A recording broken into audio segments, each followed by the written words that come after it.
Morning everyone. Well, February's off to a flyer. So these ducklings now are nearly a week old, so it's time to move them from out of the house and into the new bigger brooder. I don't know if anyone's ever had ducklings before, but they get really messy really quick. So it's time for them to move on. We've got the heat lamp in. I've just put the little heat plate in that they had in the house just for a bit of familiarity and just as a backup in case this bulb fails. They've got the two waterers with a bit of cider apple vinegar in just as a natural warmer and a big bowl of food. So hopefully they'll be happy in here for the next few weeks or so. This time of the year, the only days that Stephen and I get to make a dent in the jobs list is a Saturday and a Sunday. So we tend to sit down on a Friday evening and plan out what we want to get achieved for the coming weekend. Now, Saturday morning, once we'd seen the ducklings into the new brooder, meant that we were supposed to crack on and get the rest of those vegetable beds filled with all of the horse muck that we've got at the back of the barn in that big compost bay. But of course, life threw a curveball, as always. Swap that plastic top with that silver one. But we'll have to get.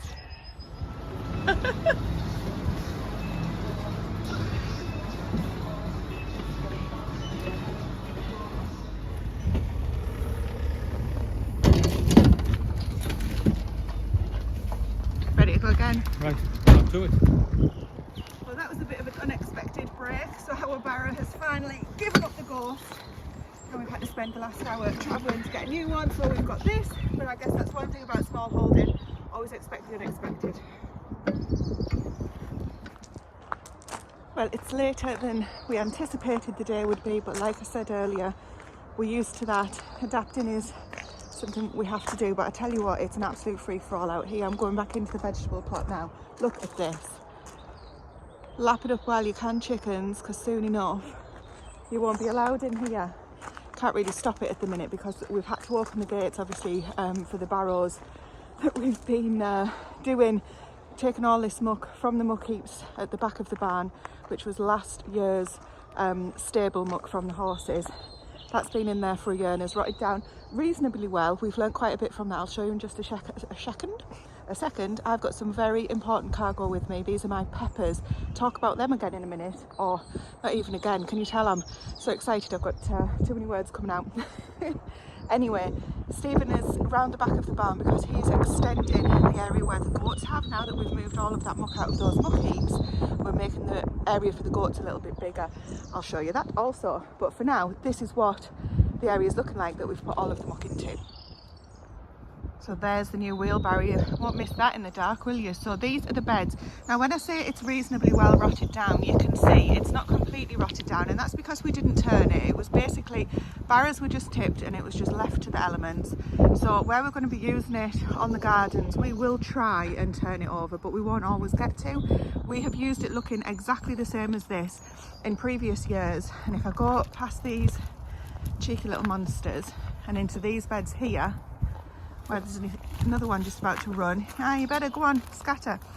So can you see how low down? I can't point because I've got the peppers in my other hand, but if you look at the back of this bed, where the membrane is, the black, that's where this bed was originally, that's the height of the muck, and it looked exactly the same as it did in those beds in terms of texture and height. So these beds have dropped significantly, but obviously we haven't got enough muck now to fill these up because we've used it all for these beds. But that's okay because we'll still be able to grow up perfectly well in those beds, and as muck becomes available, which it's not at the moment, nor will it be in the next month or two, when it does become available, these beds will be the next ones that get topped up. This morning I've also mulched the asparagus, give a little bit of the same coating of muck into that. Goodness me, the sun's out, that's amazing. Feels really nice to feel a bit of sun. Anyway, so these beds are looking really good. This is where we've got to now. We did inquire at the local, one of the local shops where we get the chicken food from, how much their compost was going to be. Absolutely cost prohibitive for us. We can get it cheaper elsewhere, but I'm just concerned what will be in it, basically, if whatever's in it has had weed killer on it effectively. So we're going to wait and see about that. These beds aren't going to get planted into until at least April. I've got a couple of weeks off at the beginning of April for all good things like that. It depends on the frosts, etc. But for now, these precious cargo, it's probably a little bit cold for them out here, so I'm going to go into the shed and start getting these pricked on because they're really leggy. Let's go and have a chat. Now I say leggy, they're not too bad at all. There's just quite a few of them come up, which is fantastic. Interestingly, the only one that hasn't come up is the poblano, and this is what they look like. So I have sown some since, but I was a bit of an idiot with these, and then I left them out in the cold for the next sowing. So I'm going to have to sow some more just in case. I'm not too sure if the ones that have been left in the cold before I brought them inside, if they'll still germinate or not. So there's a few seeds left in here. It's by no means too late, so I'm going to try and get these in. If they don't germinate, I'll be getting back in touch with the seller. I got these off eBay. So everything apart from the poblano has germinated. Like I say, some of these Anaheim are absolutely huge. I'll pick the smallest, strongest ones, and then we'll go from there. I'm going to try and not just put everything on for the sake of it this year. I do sometimes get a struggle with sacrificing some, but I'm really pleased with how well these are coming. The early jalapeno, even though they're earlies, I know they're early to fruit and to ripen, they were one of the last ones up. So also we'll take a look at the onions in the greenhouse shortly, but for now, real priority job for me is to get these pricked on. So I'm going to spend an hour or so getting that done, listening to a podcast, and we'll catch up either when I've got it done or tomorrow. I'm just interrupting a second. I've finished 2 of the 3 trays of peppers, but I'm looking after my neighbour's dog today, so I'm just taking him out for a walk. Can you see in the distance though, his cat always comes for a walk with the dog, which is really unnerving for me because I don't have cats and I never quite know how to act with them. Anyway, we're being followed.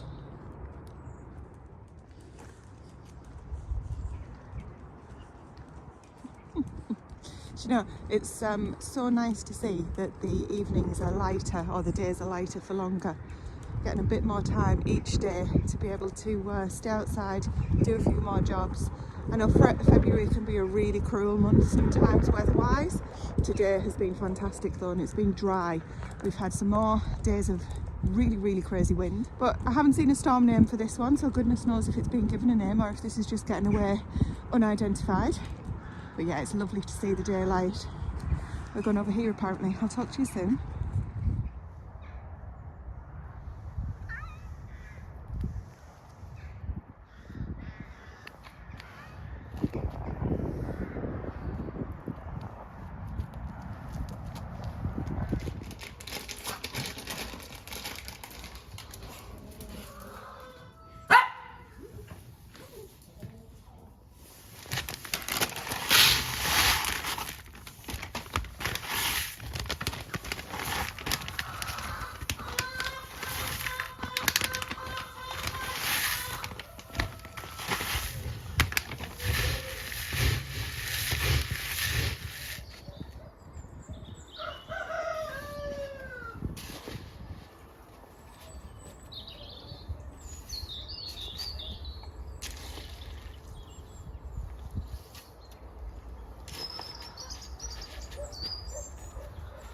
Well, the little bird table seems to be working great. They don't seem keen on this feed, but the fat balls and the peanuts they're loving, and all the food we put up on the top was gone from last week. So far we've seen blue tits and robins on there, but I'm sure there's more, so I'm going to try and get some footage of them today. I'll set our phone up somewhere and see if we can capture something different.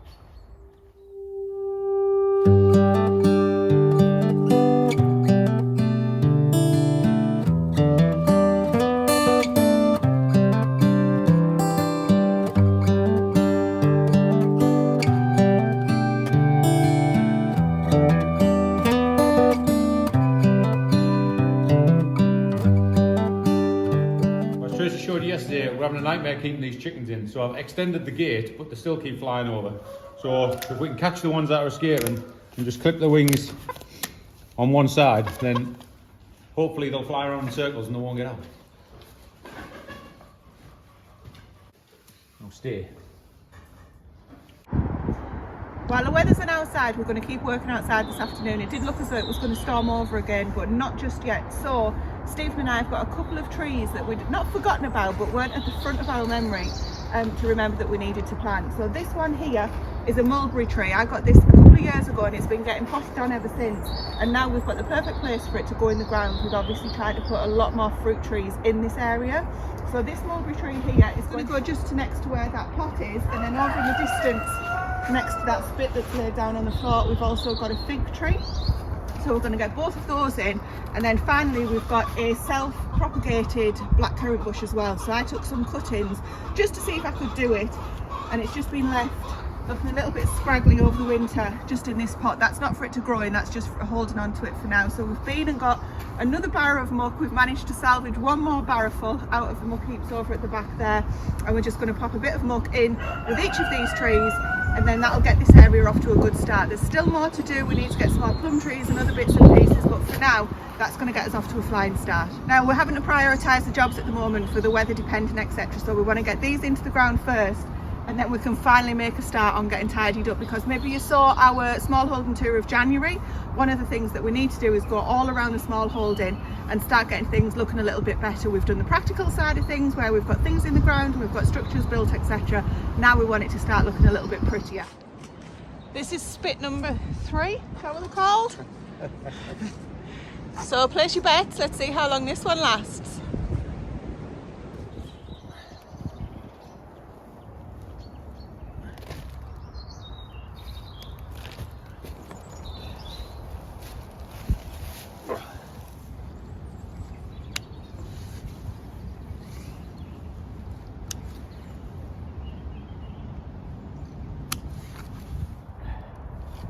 There we go, all done. This is an old hairnet rope. Recycle everything. Right, mulberry tree. One down, ready to go. Well, I don't know if you can tell on the camera, but the wind is really picking up. So we've finished what we came out here to do though. We're just finishing off. This is a pear tree and it was on a real big wonk. So we've added 2 bits of rope to it. We haven't pulled it as straight as we would like it. We're going to do that over a period of time. So we've just encouraged it in a little bit against this post that Stephen's put in, and then next week or the week after we'll keep coming in and just doing it a little bit more and a little bit more until it gets as straight as we want. But what we've got done is this blackcurrant bush there, which you can't really see, but I assure you it is there. And then we've got the mulberry here. We've left, so this is the plum that we put in together just the other week, and then here where this flagstone is at the minute, that's where another plum tree will go. And then you guys saw us put in the josterberry, which is this big one, and then the chokeberry, which is just next to the rubbish bin. And the last one that we've put in is the fig tree here. We haven't tied this in yet because it's actually leaning more towards the stake. It wasn't when we went in, so we're going to let that settle in before we tie it in or anything. Leaving these pots for now. Now that's another reason that we haven't cleared all this away, because at the moment it's holding all of the ground membrane down, and obviously with the winds that we're having, it's going to get blown away if we take anything up just yet. So I'm going to put the rest of this barrow into the beds that we started doing yesterday, take all the tools in, and I think that's about it out here for now, isn't it? Unless we find someone else on the way back. I forgot to say, Stephen has fixed the barrow. Well, technically he didn't fix the barrow that broke because it was completely broken, as you saw, but we had another barrow that had broken, so he's put the 2 together and they've now become a completely different barrow. So we now got 3 because we went and bought an extra one yesterday, which we needed, to be fair, so it was a good investment. Right, I think I'm going to get some more seeds in because it's a little bit windy. Goodness me, getting blown away out there. It's I'm really pleased we managed to get done what we've got done this morning before the wind picked up, but it's not raining, so that's really good. Now before I do start on the seeds, I think what I'm going to do is a different video on the seed varieties, because a few people have asked what veg we're growing and what varieties of vegetables we're growing this year. You know, what's our plan from a self-sufficiency point of view as we move through into seed sowing season, which for us picks up in earnest from February, which obviously we're in now, middle of February all the way through, and then it just gets bonkers. You know, we're going into silly season, so I think I'm going to do a separate video on the seeds and the particular varieties that we're growing. But for now, I just wanted to quickly update you on the onions that hadn't germinated. I think it was last week. So I complained about these leeks first of all. I mentioned them to DT Brown, saying that your leeks haven't germinated. Well, I'm sorry, because they clearly have, although not with as much vigour as the elephant. Is that how you pronounce that? Do you actually, you know, is it elephant or just elephant? Anyway, so the Cairngorm leeks are coming through. These are an F1, and I was really unhappy that they didn't germinate as quickly. The elephant came through a lot more quickly, but that's okay. Maybe these were just a little bit slow, but they're going to be just as vigorous. The Ailsa Craig have taken, these are onions, have taken a lot longer to come through. And there's only 1 or 2 Walla Walla. These were older seeds, so you know, I half expected that. And the exhibition have taken quite a lot longer to come through than the remaining. So the Red Baron and the Stuttgart were through first of all. I don't think we've got any of the Red Brunswick or any of the Sturon. Again, they were all de-seed, so kind of expected that. And then these were the sweet peas that I put in, what was that, the 20th of the 1st. So we can see there's some movement on these guys here as well, and on these. So once they're through in the next couple of days, then I shall be taking those out and just putting them in the cold, just in the unheated part of the greenhouse. Sorry, let's go down here a sec. And then these are the kale, but look, can you see the problems there? I didn't expect aphids at this time of the year, but they are definitely here. So I'm going to get these squished, but yeah, that's always been a problem for the kale outside, but I didn't expect it inside. You can see here it's causing damage on the leaves. I don't think that's the aphids, because they don't normally do that much damage in terms of the quantity that we've got at the moment, but definitely something to keep an eye on. Obviously I don't want to be spraying these if I can help it, but they are attacking, focus, they're attacking the sweet center of that plant, so I need to keep an eye on it. So suggestions welcome. I'm going to try the you know, the washing up liquid in a bottle, and we'll see. I'll give that a squirt and see how we get on. So plans at the moment for the next few, well, I was going to say days, but it won't be, but over the next couple of weekends I've got this garlic that I'm going to get in to the polytunnel. It's going to fill the gaps of the garlic that we got sowed in the autumn. So these guys went in November, I think it was 17th of November, and these are purely the spares to plug the gaps. But another job that we need to get done is pruning of the apple trees, the pear trees, and all of the currant type bushes, the berry bushes. So thinking about it, well, Stephen's, it's going to kill me if that breaks. So thinking about it, while Stephen is off work, it might be useful, because two hands are better than one for pruning the big apple trees. It might be more useful to go and get those done. And he's just popped in and said, is there anything else that we need to get done today while we've still got a bit of light? Because we've got plans for later on this evening. So that sounds like a good plan, to go out and get those apple trees pruned. So I think we will get those done now. I won't show you guys too much just with the wind that's going on out there, but we can still work in it. So we'll get those done, and then I'll make a start on the currant bushes. I've got the black, white and red currant bushes that need pruning during the week. And also the josterberry and the chokeberry that you saw. There's quite a few things that need to get pruned. Gooseberry as well. So all of this needs to get done throughout February before we really get into March. Although with it being so mild, a lot of things have already started budding, which is a bit bonkers. I also need to get the rhubarb moved, and I'm going to dig those raspberries out, the ones that I call Nemesis raspberries. Can't stand them, they don't taste very nice, and they just grow awfully. They're just not nice raspberries. I can't remember the name of them, so I can't share that, otherwise I would, but they're getting dug out. So there's still quite a few jobs that need to get done throughout February, so I think pruning with the trees before it starts to warm up is a definite must. So we'll go and crack on with that and then see where we get to.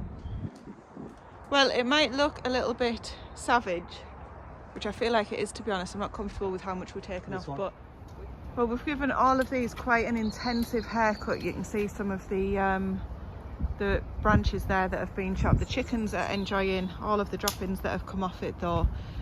Now, we don't normally prune these apple trees. To be honest, we haven't known much about, and we still don't, to be honest, about fruit trees. I do know that at this time of the year we're all right doing the apples and the pears, but not the fruit that's got stones in it, such as the plums and the cherries. So we won't be touching those, but this tree here produces fantastically every year, which is why we haven't touched it in the past, but it is getting a little bit overgrown and obviously interfering with where we've got the chickens, etc. So I'm going to go back and see what Stephen's doing, because he tends to get carried away when I'm not pointing at him. But yeah, as you can see, if we go in a little bit, this tree is super crossed over, but it produces fantastically. So this is an apple, what they're called? Bramley apple, cooking apple tree. The one over there where the black chicken's just walking past is an eating tree, and then we've got a couple of others. This one here produced terribly last year, which is why we've given it quite an intensive chop, and we've sort of done a bit of a goblet approach in the middle there. So hopefully that'll give it a new lease of life, and we'll be able to enjoy plenty of apples from these trees here. And the chickens are loving what's getting dropped off them, scratching through everything. Do you remember where the goat pen was previously, when we showed you them sticking their heads out of there, and when Grace came through when we very first did it? Well, I can't go in because there's a new fence here, but essentially the fence used to be where the edge of those boulders are, or pavement slabs, whatever you want to call them. So this is the work that Stephen's been doing, so I'm going to turn you around and quickly show you what he's been up to. So just a short while ago, our muck heaps ran all the way across there. This is where we were getting the muck from for those beds. This was the original one that we took some out of, and then we started getting it out of there. The muck heaps came forward to here, so the fence ran all the way along. So this area was a lot smaller than what it is. So he's extended it quite a bit, as you can see. And this is just a piece of Harris fencing that previously, not just this time, he's put a gate in there so that we can utilise that. We're not going to be using it because it is tied with hay bale, because we do not want those goats that will come out of the hatch just over there. We don't want them getting through anytime soon. So it's really important that the goats don't get into this area with the chickens. There's lots of other things in there that's not safe for them to eat, and it's not totally goat proof in the sense that they'll probably escape. So that's it for now. That's a really good job done. Another thing ticked off the list, and the end of another vlog for us, guys. So thank you for watching, and we'll catch up very soon.